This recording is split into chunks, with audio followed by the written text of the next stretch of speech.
Good afternoon, LinkedIn. Andrew McCaskill here, dialing in with another Job Search Hacks live and Q&A session. Thank you so much for joining us again today. If you're coming here for the first time, a really warm welcome. You'll find it a very collaborative community of other leaders in transition. If you've joined us before, thanks for coming back. It's the community and the interaction and that continuity of seeing each other all the time. Let me turn my phone off before we start. Which helps as well. So thank you for returning if you're returning. And I know a lot of you are watching this on catch up. So we get thousands of views every single week with people coming and watching the recording on catch up. So whatever the situation, say hi, use the comments. Even if you're watching in catch up, just put the word catch up in there and we'll try and get to any questions that you might have later down the line. But a warm welcome.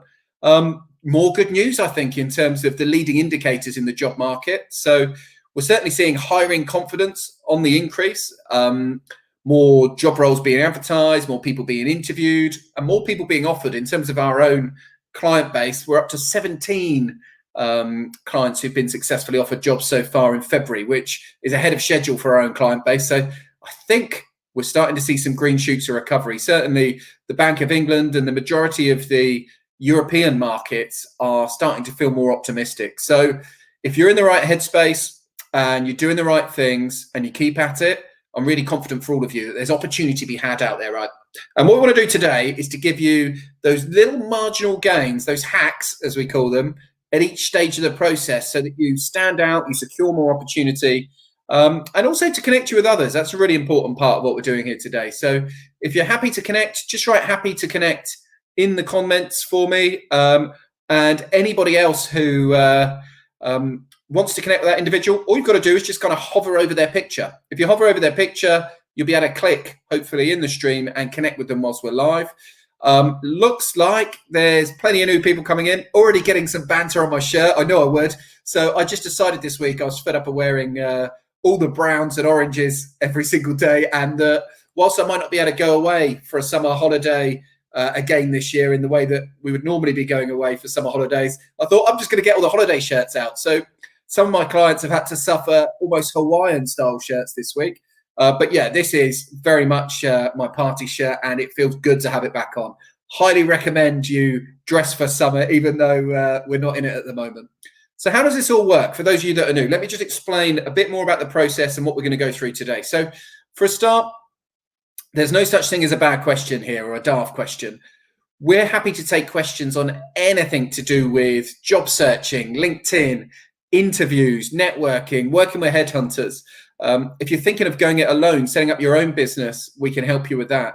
Anything career or job search related, just put a Q or write the word question and deliver a question into the stream for us. And we'll be going through it all and trying to add as much value as we can and just give you absolute clarity based on our data of helping hundreds of people get hired around what you need to be doing. There's lots of conflicting advice, but I can promise you all the advice we give you is based on data. We're doing this day in, day out, because my day job is as the founder of Executive Career Jump, which is the, I pointed the wrong way, which is the logo you can see up there. That's our business, and we're a job search business. That's what we do. So I want to share all of the insights with as many people as possible today.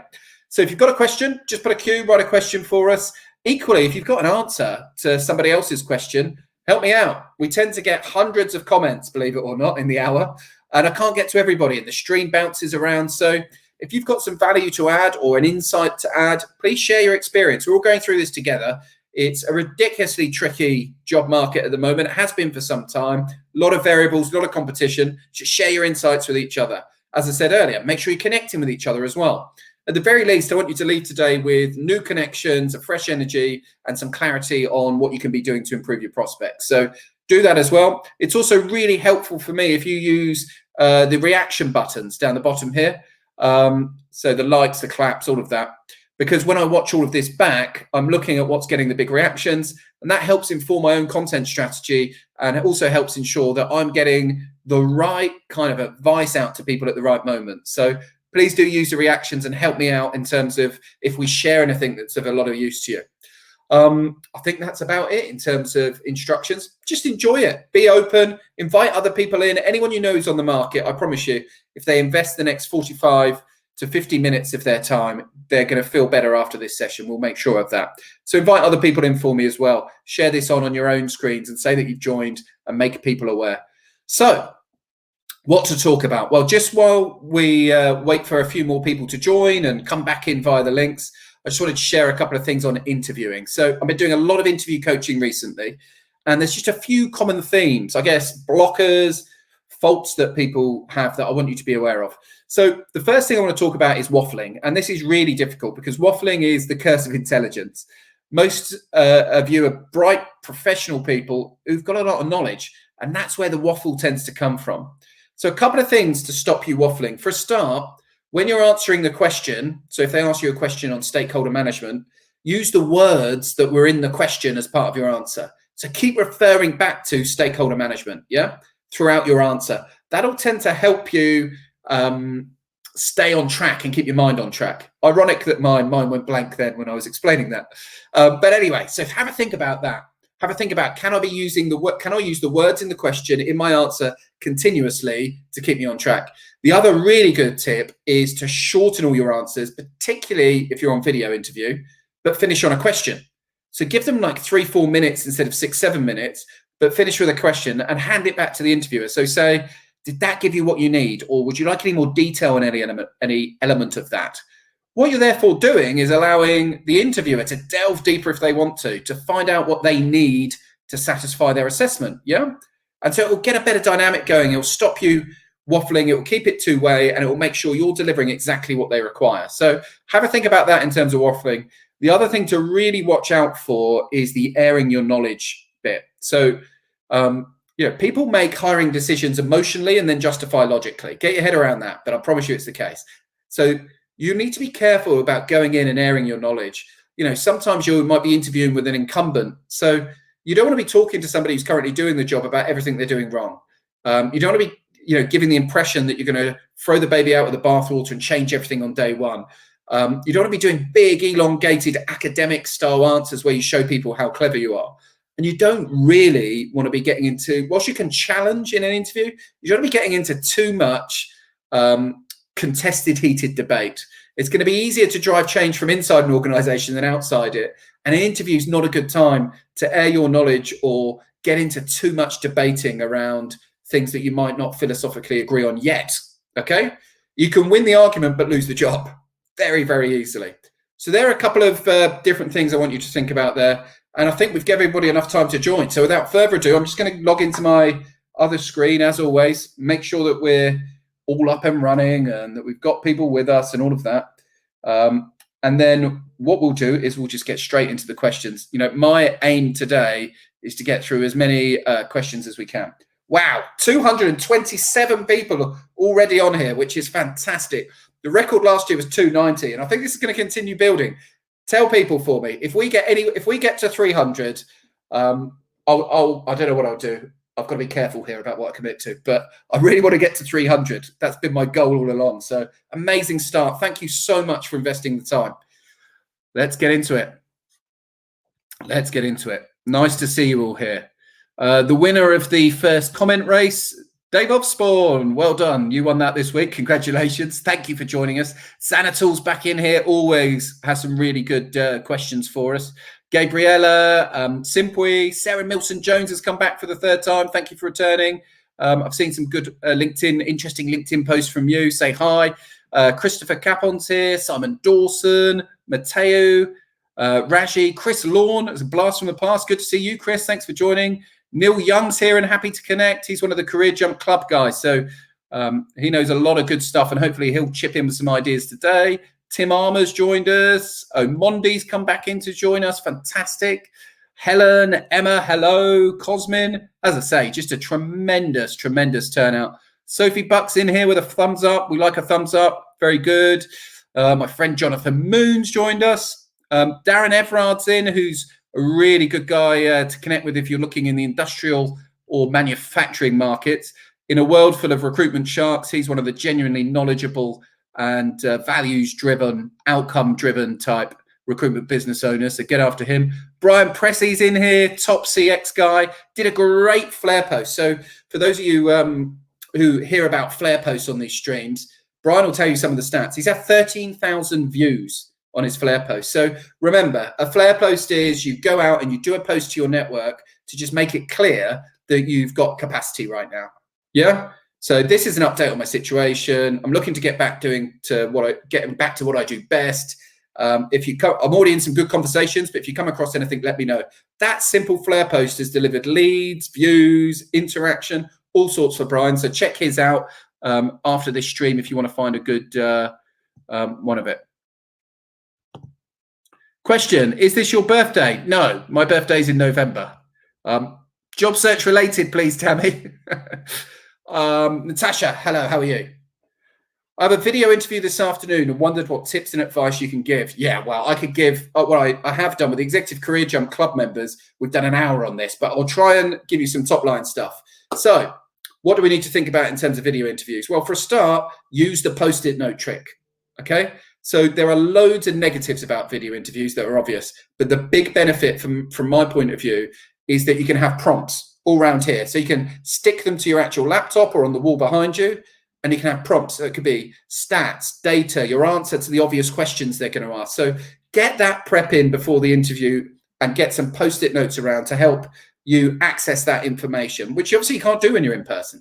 So that's my first tip. The second one is what I said earlier around keep your answers shorter. Because you can't read body language, Natasha, it's really important to keep your interview answers shorter, but finish on a question to help the interview clarify. So deliver your answer and then finish on a question. I think that's a really good tip for interviews. The other thing is to reposition where the person is on your screen so that you're looking at the camera. So a lot of times when I'm video interview practicing with people, they're looking down at me, down here.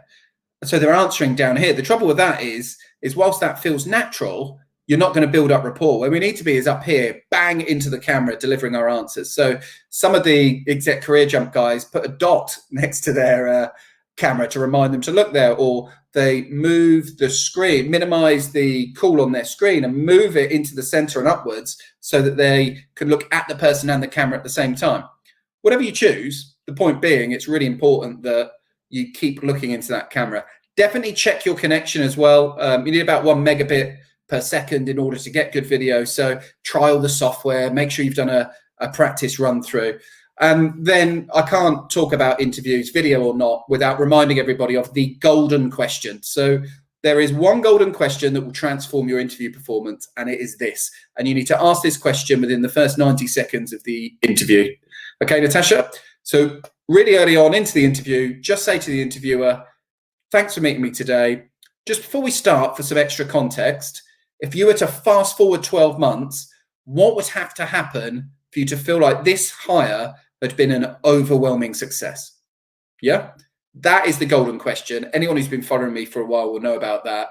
And it's a game changer because what it does is, one, it says to them straight away, good question. Yeah, so you get some good kind of initial credibility and build trust quickly. But two, they will then tell you what the real job description is, not the one that's on the advert or the document, the real job description. And what that gives you the context then, alongside all your notes on your Post-it notes, for the rest of the interview, you can keep referring back to what they're trying to achieve and how your answers link to that future that they're trying to get to. Go get them, Natasha. Good luck with it. Let us know how you go.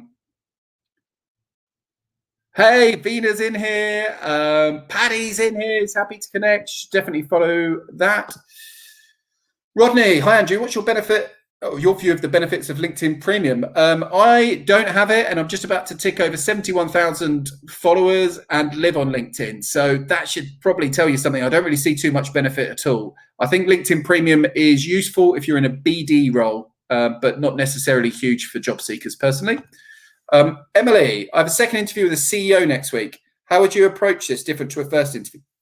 Excuse me. Yeah. So fast forward 12 months, what would have to happen for you, Mr. or Mrs. CEO, to feel like this hire had been an overwhelming success? Yeah.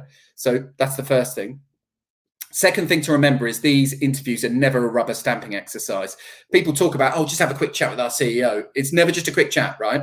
They can veto any of this at any time. So you're right to be asking about this, because if you're going into interview with the CEO, you've got to have your game face on. Now, A really good thing to do from a research point of view for CEOs is to type their name into YouTube specifically, just before you go in. The reason for that is that most CEOs would have been interviewed or would have been on a panel somewhere, or there'll be some video out there of them somewhere.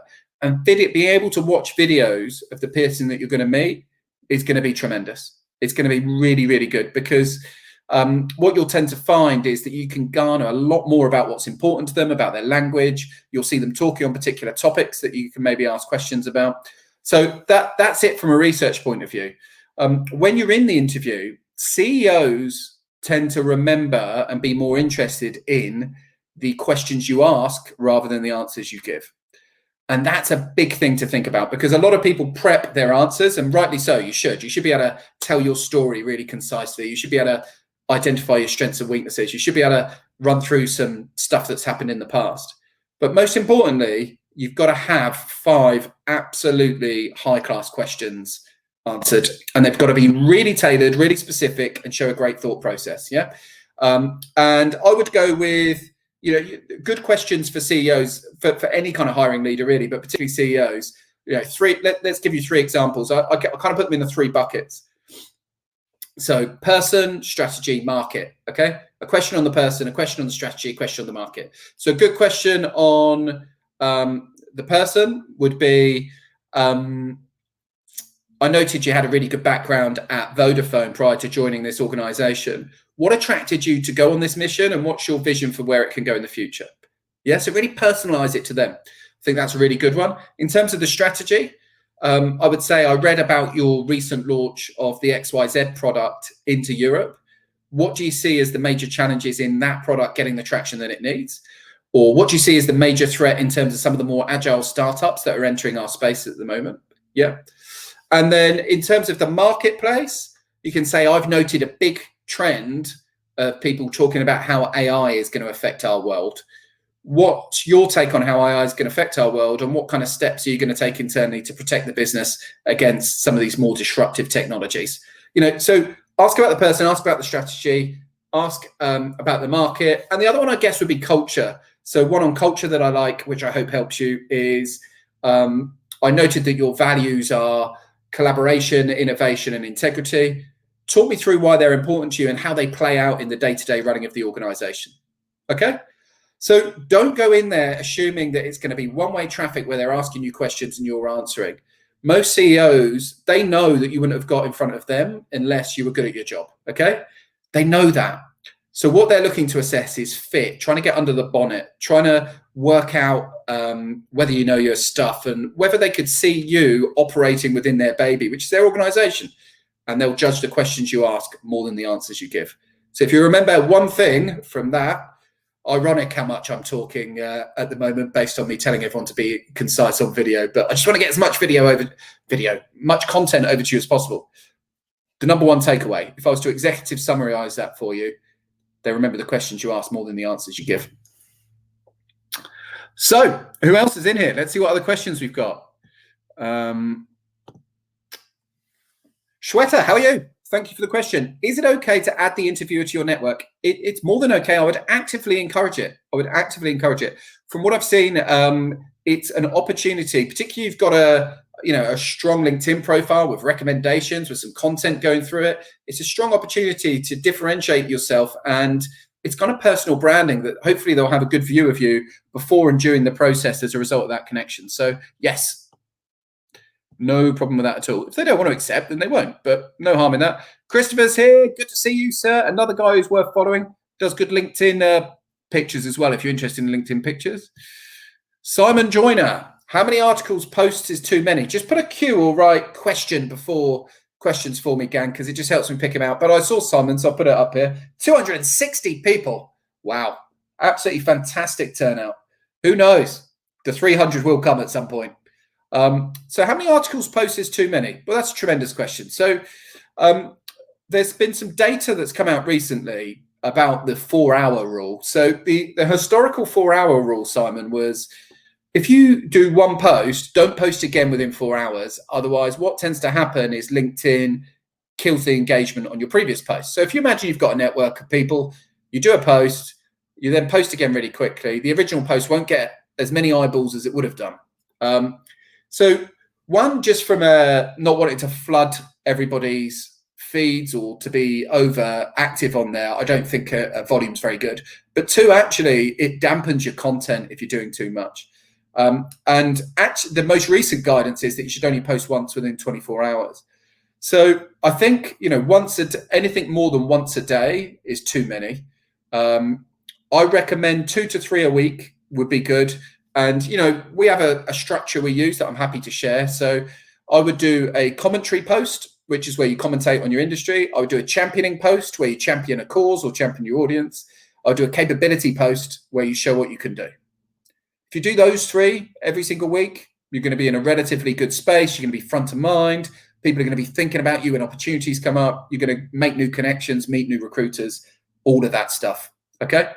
All of that stuff. So that kind of cadence, about 3 times a week. Now, one thing you can't do too many of is comments. Okay? Comments right now are huge, absolutely huge. We've had people offered opportunities off of comments they've left. We've had people hired from comments. The algorithm rewards you as well. The more comments you make, the more eyeballs it sends to your profile. It allows you to tap into new networks. So looking out for people that are in your world who are sharing things that are interesting, adding your commentary, you can't do too much of that. So if, like me, you find yourself addicted to this platform, comments is where you want to be spending your time rather than just generating hundreds and hundreds of posts. Cheers. LinkedIn mug again today. So you have to listen to me because I've got a LinkedIn mug. But yeah, the comments, honestly, if you get into the habit of commenting 2-3 times a day, it's huge. It's absolutely huge. So do that and post 3 times a week and you'll be in good, shape. How does one get searched by recruiters? Yeah, I assume you mean online and not fresh in person. So we'll go with that. How does one get searched by recruiters? Really good question, Amondi, and thanks for connecting recently. I know Amondi's a HR leader and executive. So thanks for tabling this today. What happens is recruiters have what are called LinkedIn recruiter licenses, right? And LinkedIn recruiter licenses basically give them the opportunity to search the entire database. So the 700 million records that are on LinkedIn. So what they do is they search on Boolean terms, Boolean search terms. So if they're looking for a job in EdTech for a commercial director, they'll type in commercial and EdTech and director, and then they'll drill down by location and industry or whatever it might be to get a pool of candidates. So therefore, how you can get found by recruiters is to reverse engineer what they're going to be searching for. The good news about LinkedIn is that the search engine optimization, it's quite organic. So it's not like Google where they change the algorithm every week or you have to pay for a position. You can get a very high position, and a lot of our clients we've helped get a very high position. Brian Pressey, who's on here earlier, who I spoke about the flare post, his SEO position that we did for him last week after we spent some time together was ridiculous. But anyway, that doesn't always happen, but it did for him. My point being, you need to get the search terms you're going to be found for. So where people go wrong is they fill up their LinkedIn profile with a load of scriptive language. So, I do, in their headline, it says, I help people do this. Okay. That's not very helpful. I help. So in your case, let's use you as an example. So you're HR, right? HR director. So let's say you wanted to be found for a HR director role. Now, a lot of HRDs have a headline that says, I help businesses get the best from their people. Okay. Now that might be true, but nobody is going to be searching on the words, I help businesses. Okay. They're going to be searching for HR director, HRD, and you need to have both, by the way, in case they're searching on the short or the long term. These kind of things. So we need the job titles you're going to be found for, and they need to be in your headline. They need to be in your about box. They need to be in your work history and in the detail under your work history. And be very careful what your current role title is. I know a lot of people who are on the market are doing volunteering or consulting, and they add current role volunteer, and it kills the search algorithm. They'll show up higher for a volunteer than they would for a HRD, which is what they natively are. So just have a think and just take an SEO mindset, take a search engine optimization mindset. I work with some VP marketing CMOs who've got the most beautifully written and presented profiles, and they're getting less than 100 views every 90 days. No one's seeing it because they're not SEO orientated. So it can be written in the most beautiful way, but if no one ever finds it, it's pointless. if you think about it from a funnel, LinkedIn is a top of funnel activity to get eyeballs. CV is to get an interview, and interview is to get an offer. And you've got to make sure that you're on point at each point of that process. Hope that helps. Angela's in. Hello. How are we doing? 282. Wow. 282. Samara, thank you so much for the question. How can I feel more confident during an interview? Yeah, well, really thank you for this question, because it takes bravery to ask this kind of question. And I know there'll be a lot of people in here who are also struggling with the same problem. So a genuine thank you for putting that on the table. So the trouble with confidence when you're job searching is that it kind of eludes you at the point that you need it the most. Yeah. So we often find, let me just share, where we need to go to with this. But to give you a feel, we often find people suffer from the London buses effect with job offers. So I've had clients who've had months and months and months on the job market and then receive numerous job offers. And it's like, well, why? How can you go from no job offers for months to now 4 or 5? Like, I'd love to say it was all down to my incredible coaching, but it's not. The reason is because after they've got that first offer, their entire tone and everything changes, and they become more attractive to other employers in terms of how they present themselves, how authentic they are, etc., etc. So just have a think about that conceptually. That means you've got to go into the interview trying to remove the emotional attachment to the outcome, which is very hard, but that's what we need to get to. So how can we do that, and how can we set ourselves up to be more confident? Well, first of all, just the one thing that breeds confidence is practice. So what you can do, Samara, before you go into any interview is make sure that you are the best practice person in there. You and I know what's going to come up in the interview, right?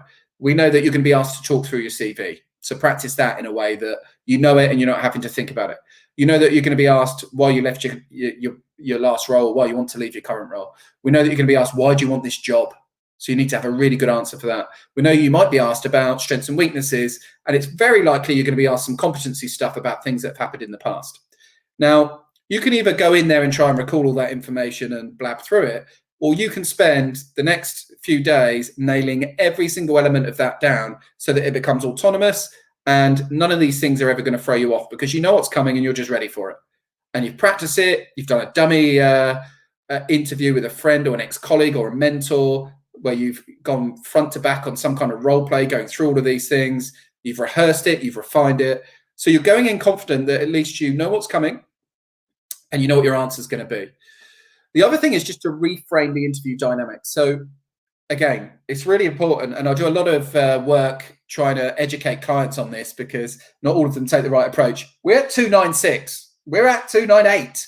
We might just get 300. We got 300. I can't believe it. That is unbelievable. Thank you so much, everybody. Those of you who've been following me for a while know what a huge goal that was. That just tipped 300, and that has absolutely made my 2021. Thank you so much. Back to Samara, more importantly. God, buzzing about that. So the other thing in terms of confidence is remembering that this is a two-way process. Yeah, it's a two-way process. So just reframe it. You're not just going in to be assessed. You are going in to assess the opportunity. The interviewer is probably as nervous as you are, and they're the one with the problem because they've got a gap in their organization at the moment that needs somebody to fill, right? They've got the gap. They're the one with the problem, not you. Okay? That's the type of mentality. Other things that works well is to remind yourself of transactional analysis. So parent, adult, child, you want it to be adult to adult. Yeah, that's the type of dynamic. And just before you start the meeting, whoever you're going to meet, I want you just to visualize it a little bit in your head and tell yourself that you're going to go into this meeting just before you start it. Tell yourself you're going to go into this meeting, you're the best prepared candidate in the meeting, and that you are going to really get on well with the interviewer, that you're going to like them. You've got to make yourself, through the research and everything, convince yourself you're going to like them.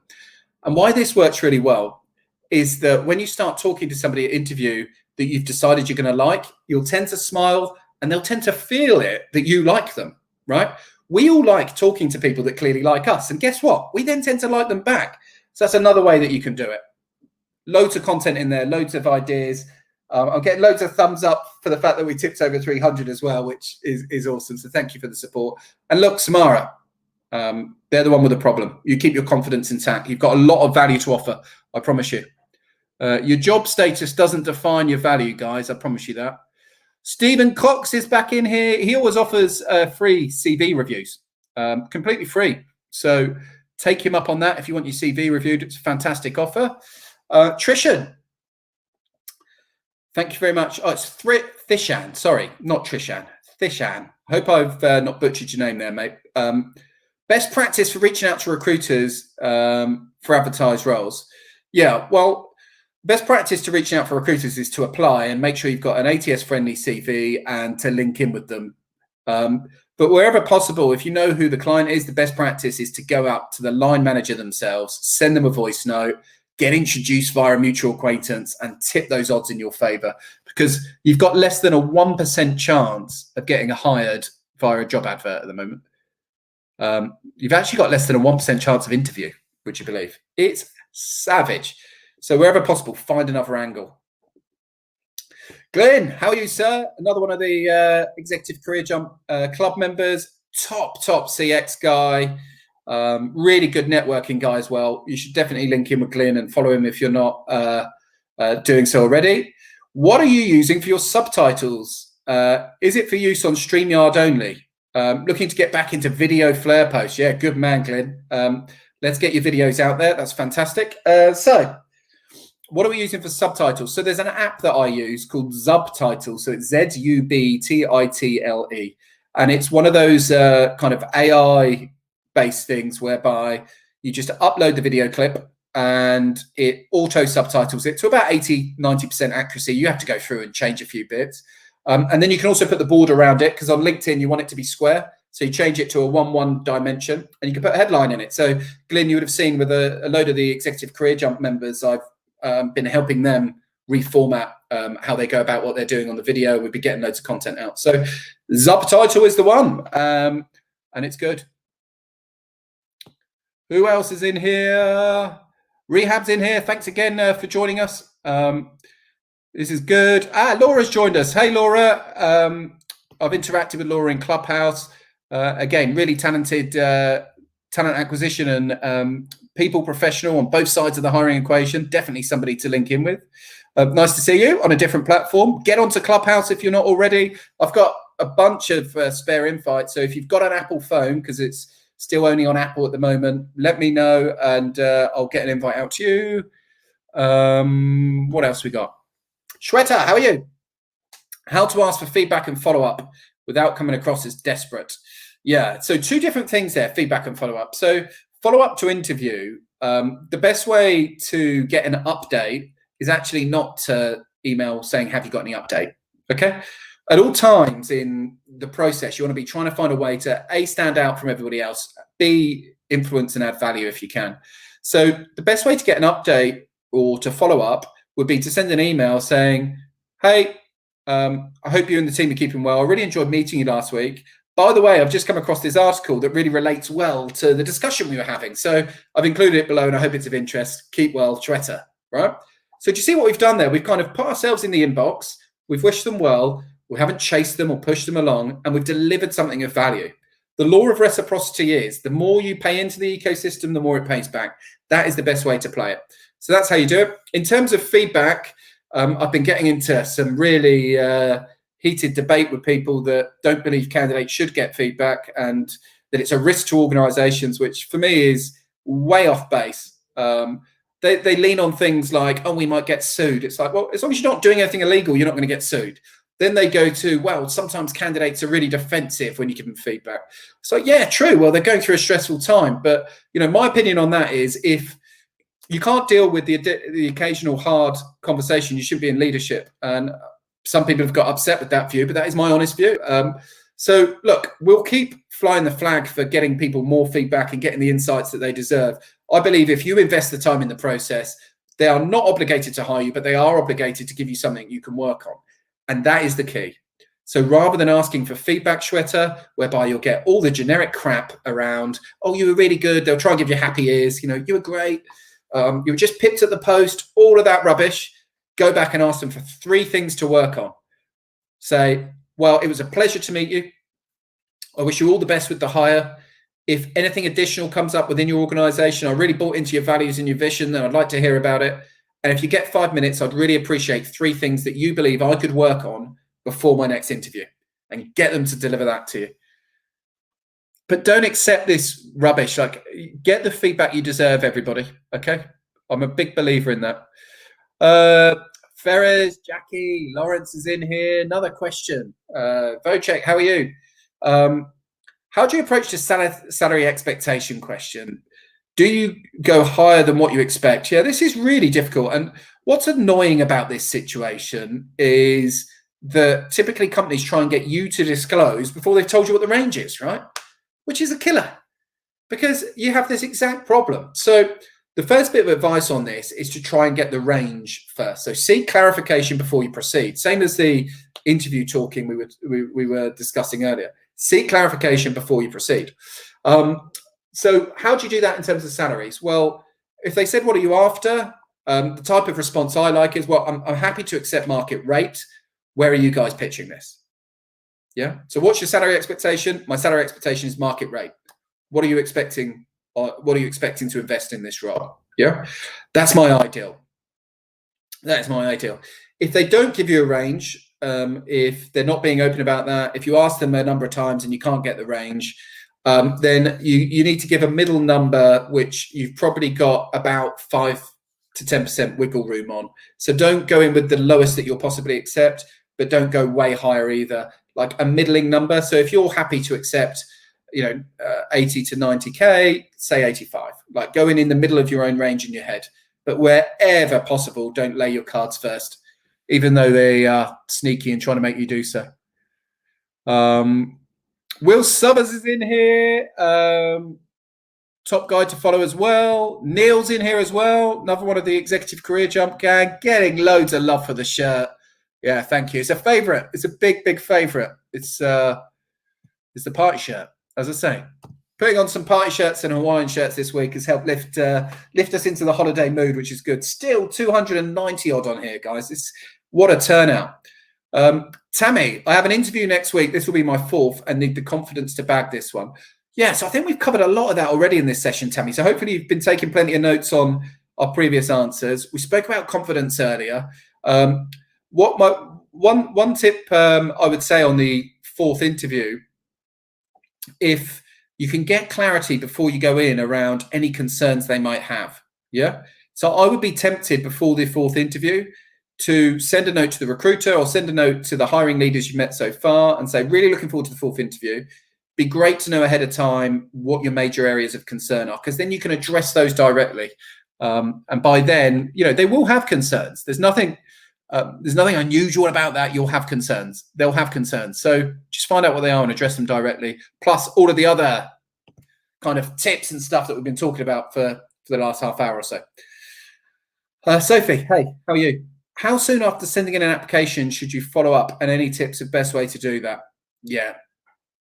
Well, I'd go after the line manager before even applying. I'd try and apply direct to them, Sophie. So I'd try and link in with them, and I'd send them a voice note saying, hey, it's Sophie. I've seen that you're currently in the market for somebody like me. I typically help leaders solve these kind of problems, and so it felt right to reach out to you. So I would go after them direct. Once you have applied, yeah, if you haven't heard within a week, you should follow up. But as I say, job application, wherever possible, you've got to check yourself in to job advert rehab, okay? Job advert rehab, that's what you need to do, because you've got less than 1% chance of an interview. It's ridiculous. LinkedIn user, how are you? Oh, one of my favorite questions, this belting question. How do you untap the hidden job market when you're changing careers?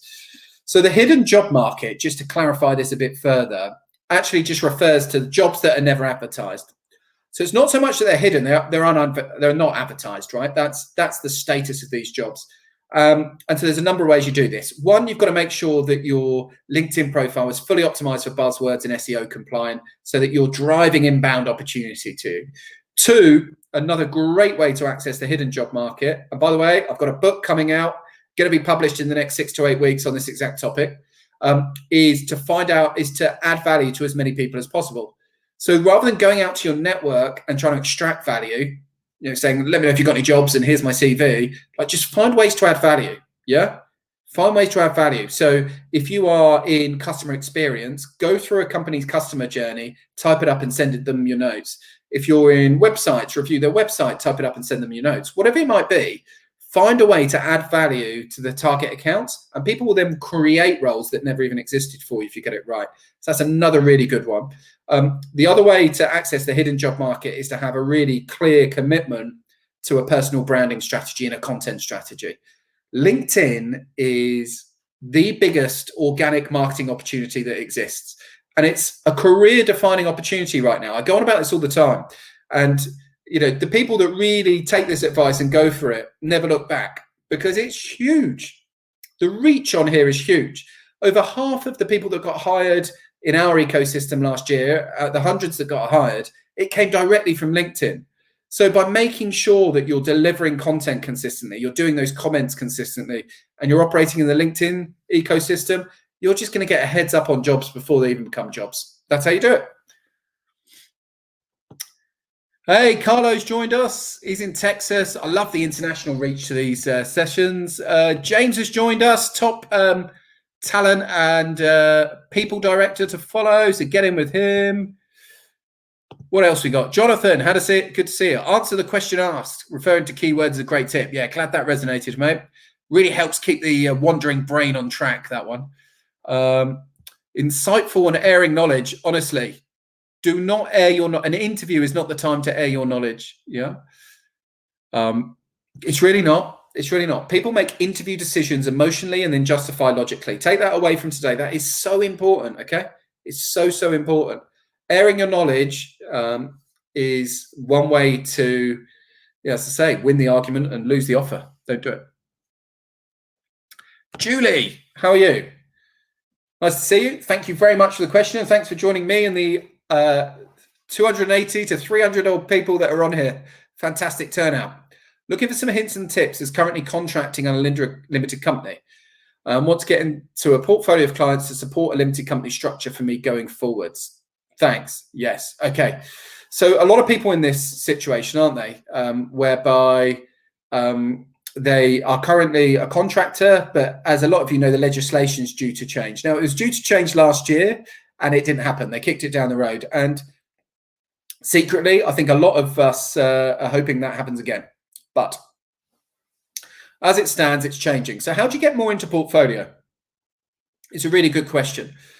At the moment, the way that your LinkedIn is most likely structured, from what I see with most contractors, is just a load of interim roles.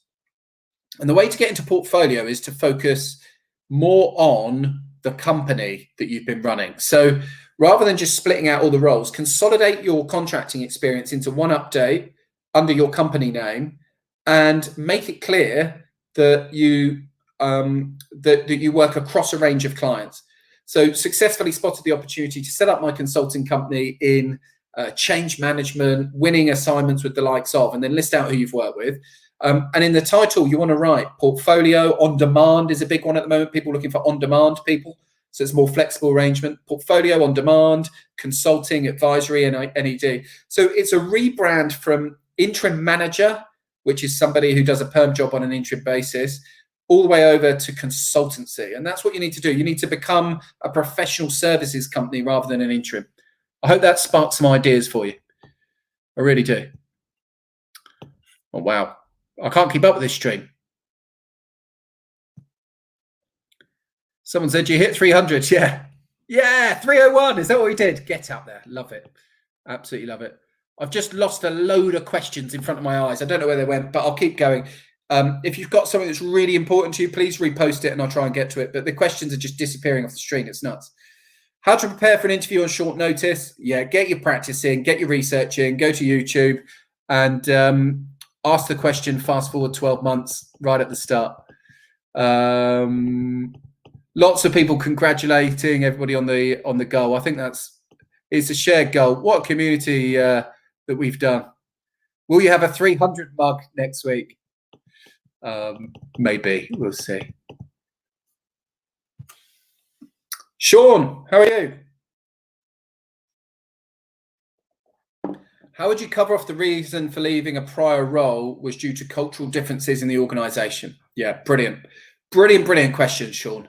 So again, let me share some insight with you that informs my answer, because as I said earlier, I really want to give everybody guidance and advice that's based on data. So when I was running an exec search business, we were called Executives Online. A few of you might have been candidates who interacted with us. It wasn't my business, but I was the MD of the group. We looked at our shortlists, okay? And we looked at some data on this. And what we did is we looked at every shortlist and we ranked the candidates from most keen at the top to least keen at the bottom, 1 to 5, okay? Bear with me, I'll explain where we're going with this shortly. So come with me on this. Now, this works particularly well in the senior market because that's where this data is from. But anyway, we rank the shortlist, the candidates in the shortlist from most keen at the top to least keen at the bottom. Now, if there's 5 in a shortlist, every candidate should have a 20% chance of getting the role, right? If keenness isn't a factor. Unfortunately, that wasn't the case. The most keen candidate, so the one who was on the job market, who sometimes desperately needed the role, who was really keen, only got offered the job 5% of the time, not 20. And the least keen candidate, so the one who didn't care whether they went to the interview or not, had no emotional attachment to the outcome, got offered the role 40% of the time. So in this cruel irony, you were 80% more likely to get offered the role if you didn't need it than if you really, really did need it. And this played around with me for so long. It was actually one of the triggers way back then that made me set up Executive Career Jump as a side project at the time to try and unpick some of this stuff and get the right help out to the people, because a lot of it's so counterintuitive. So why was it that the least keen candidate was 8 times more likely to get offered than the most keen candidate? Well, when you look under the bonnet and you delve into that problem, the least keen candidate was just way more honest about things like why they left their previous role. So the challenge is that if you're not honest, the interviewer's kind of BS radar goes off, and it just it ruins the chance of you getting through. So if it was due to cultural differences, I'd be straight up about that. But you've got to own it. So what people don't want to talk to is somebody who externalizes things and is in the blame game. And it's easy to take on that blame game when you've been wronged or if it's not your fault. But try and own it. Excuse me. So by own it, I would say something like this. So the reason I left my previous organization, is that I didn't do the due diligence before I joined about their culture. Yeah, own it. And what transpired was that my values and how I want to go around business didn't fit with how they went about business. So this time when I'm on the job market, really going deeper on understanding culture and values is going to be a key focus for me. What you do there is you give the honest reason, but you own it and you show how you've learned from it. And that's attractive. So go with that. 8 times more likely to get the job if you don't need it. It's painful, isn't it?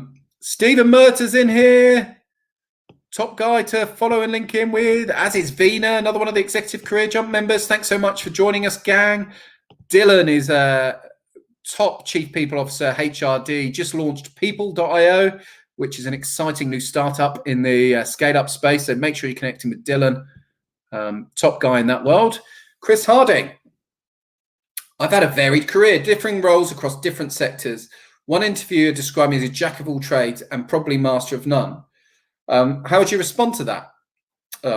Well, I would respond to that by saying they're definitely a master of none based on the stupid comment. But anyway, let's try and be a bit more constructive. How can we deal with a generalist CV, I think is the question. Now, the first thing to say is obviously you need to be tailoring your CV to the job requirement, Chris, okay?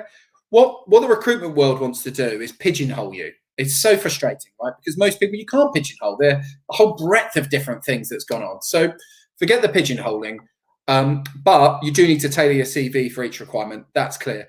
The other thing I really recommend is that you go to a functional CV where you talk about your objective, your key skills and your key achievements, and you make them agnostic, you make them wide reaching. So rather than just talking about, if you've done operations, sales, and logistics, for example, which are 3 totally different disciplines, you go, okay, well, what are the overarching things that allow me to operate through all of it?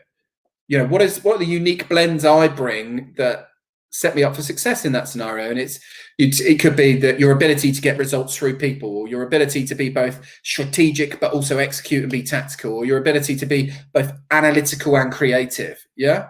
So think about these role agnostic behaviors, attributes, habits that you bring to the table that you can present in a way which makes that breadth something that's more of a positive. The other thing I would say as well, in terms of hunting grounds, this is a really top tip for anybody who's got a generalist background. SMEs really, really value generalist skills way more than big companies. So most big companies want you an inch wide and mile deep. One of their crappy sayings, but there you go. In terms of specialism, SMEs, like if you're an ops director or commercial director in SME, everyone in SMEs is doing 2 or 3 jobs. So that breadth that you've got will play well for you in the SME world. So go after that as well. Hey, Pratik, how are you? Last few questions, guys. I'm just going to try and rattle through as many as I can in terms of what's left. In a couple of interviews, I've specifically asked not to ask any questions at the start. Challenge in those situations to find a business problem. What's your view on this? Right. So somebody asked you, this sounds like the type of scenario where you've gone in, you haven't had the opportunity to ask the question at the start. Right. Okay, I've got it. It's rare that you'll get asked, right, you definitely can't ask us any questions. So you might have misinterpreted that situation or be throwing me a curveball. But anyway, I'll roll with it. So if you don't get an opportunity to ask questions at the start, finish your first answer with the question. And actually, finishing answers with questions is a good play anyway, to be honest with you, Pratik, because it keeps the dialogue two-way. But rather than, does that give you what you need, or would you like any more detail on that, finish with, how does that sound to you, and how do you think that could contribute to where you want to go? Or what's your view around what successful look like in this role from your perspective? Fast forward 12 months, if they ask you about stakeholder management, give your example and finish with, if we manage the stakeholders correctly in this opportunity, where do you think we could take them in the next 12 months? So just start finishing your answers with questions if you really don't have a chance. But it's very, very, very, very rare that you won't have a chance to get that question in. You've got to be a bit braver and get it on the table. If somebody's telling you right at the start of an interview, you cannot ask me questions, I'd be surprised and worried about their culture. Emma, hey, how are you? No idea what industry I want to work in. Any tips? Yeah, forget industry and pick a leader. So the biggest indicator of your career fulfillment is not the industry you work in. It's not even what you do. It's the person that you work for.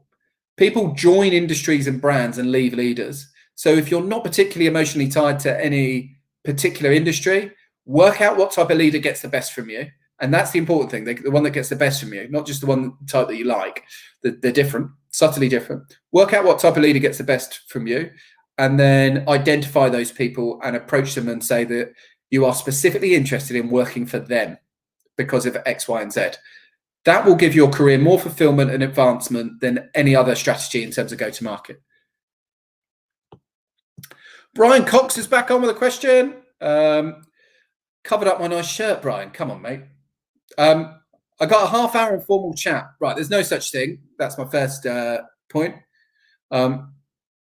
Prepared pitch on basis. We focus on 3 key skips. Ask the wind on 12 months question and pitch discussion to once from this. All positive, but still didn't progress to full interview. Struggling to think what went wrong. Yeah. It's really hard for me to say. As I say, ask for 3 things to work on is all I can say there, mate. I wasn't in there. So without being in there, I can't tell you what went wrong. There would have been something. What's your advice to answer the question, what are your salary expectations? Market rate is the answer on that one. We covered that earlier, and I really, really like that answer. When is the best time to send an interviewer a thank you message via LinkedIn? Is it straight after, or give it some days, or never? Yeah, a couple of hours after. So good structure for this. Hi, Ken.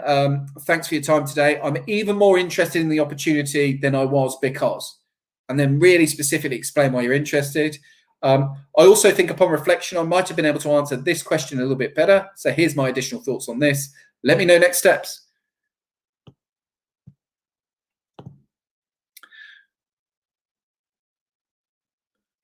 Question, do everything you can to explore company culture and people values before interviews? Absolutely. How is best to work out if I should take the offer? Yeah, so I've got a weighted scorecard for deciding whether you should take an offer, which also works if you're deciding between offers. So this is a lovely thing to finish on, because if you all go off and execute everything we've spoken about today, I'm hoping you're going to have a number of offers, okay? And it's the 5 Ps. So we have 5 Ps. So the first thing to do is to write the offer down is to write down the side the 5 Ps and then put the 1 or 2 jobs that you're marking over the top of the page. So the first thing you want to do is mark the job or both jobs out of 10 based on the product or service. So your interest in the product or service, mark that out of 10. Next thing you want to do is mark the purpose of the organization out of 15 for both or out of that one. The next thing you want to do is mark the package versus your expectations out of 20. Mark that for both roles or the one that you're going for. The fourth thing to do is to mark the progression opportunity. So how much of a stretch is the role for you? Mark that out of 25. And then number 5, mark the person out that you'll be reporting into out of 30. So by marking the product out of 10, the product out of 10, the purpose out of 15, the progression, the package out of 20, the progression out of 25, and the person out of 30, because person's the most important thing. You get a score out of 100. Shouldn't accept the role if it's less than 70 overall. And whichever one works higher as a weighted scorecard between 2 offers, I really recommend that you go for that. Wow, fantastic session. I really wasn't expecting to hit the 300 milestone today. It's absolutely tremendous. If any of you got any pictures of it, send it to me, because you know how long we've been waiting for that. We've hit 292. It was only 230 odd last week, so a massive increase. 500 next, right? Let's keep this community building. I believe it's never been more important for us to spend this time together, collaborating, boosting each other up, sharing insights. The modern job search market is an absolute minefield, and the more we can be doing to help people get hired right now, the better. And so you spending the time with us is so important. So just thank you so much for all your support this week and in previous weeks in getting this session as meaningful and as impactful as it is. I'm the one who gets all the plaudits for it unfairly, when it's a community effort, this, and it's tremendous. There's so much good coming out of these Job Search Hacks live sessions. And despite the fact I genuinely don't have a spare hour in the week at the moment, this is an immovable object in my diary for now. Let's just keep sharing, keep passing on the good stuff. Use the hashtag Job Search Hacks Live if you're putting out content or anything like that, because I check that from time to time, and I'll jump on and offer my support. Tag me in any posts if you want to share any insights that you've had from today. The recording of this will go up in my featured section very shortly, so you can watch it back if you want to get any further insights. And just keep safe and well. Keep your spirits up. Nail that interview rehearsal. Go in confident, and let's get to work. Cheers. Thank you, everybody. Lovely to see you. Cheers.